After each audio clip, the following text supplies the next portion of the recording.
दरम्यान आत्ताच एक मोठी आणि महत्त्वाची बातमी हाती येते। बीड जिल्हा परिषद निवडणुकीत धनंजय मुंडेंना धक्का बसण्याची शक्यता आहे, कारण माजी मंत्री सुरेश धस हे भाजपला मदत करण्याची शक्यता वर्तवण्यात येते। गोविंद शेळके आमचे प्रतिनिधी आपल्या सोबत आहेत। गोविंद, काय घोडेबाजार रंगतोय?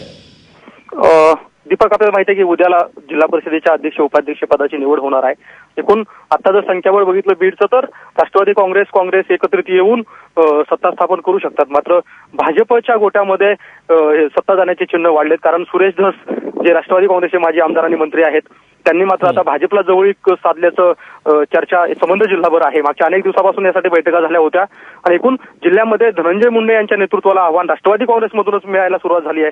आणि म्हणून उद्याची जी अध्यक्षपदाची निवडणूक होणार आहे त्यामध्ये एकीकडे सुरेश धस भाजपच्या गोटाकडे मतदान सहकार्य करतील, मदत करतील अशी चर्चा आहे, तर दुसरीकडे राष्ट्रवादी काँग्रेसचे जिल्हाध्यक्ष भारतभूषण क्षीरसागर यांनी आपल्या जिल्हाध्यक्ष पदाचा राजीनामा देण्याची चर्चा सुद्धा जोरात रात्रीपासून सुरुवात झालेली आहे। कारण संदीप क्षीरसागर त्यांनी राष्ट्रवादीतून बंड करून बीड नगरपालिकेची निवडणूक लढली होती, जिल्हा परिषदेची निवडणूक लढली होती आणि त्यानंतर सुद्धा राष्ट्रवादी काँग्रेसच्याच नेत्यासोबत त्यांची जी जवळीकता संदीप क्षीरसागर यांची वाढते आहे, त्याला कुठतरी कंटाळून आता भारतभूषण क्षीरसागर यांनी सुद्धा राजीनामा दिल्याची चर्चा आहे। अद्याप भारतभूषण क्षीरसागर यांनी कुठल्याही प्रकारचं स्पष्टीकरण त्या संदर्भात दिलेलं नाही।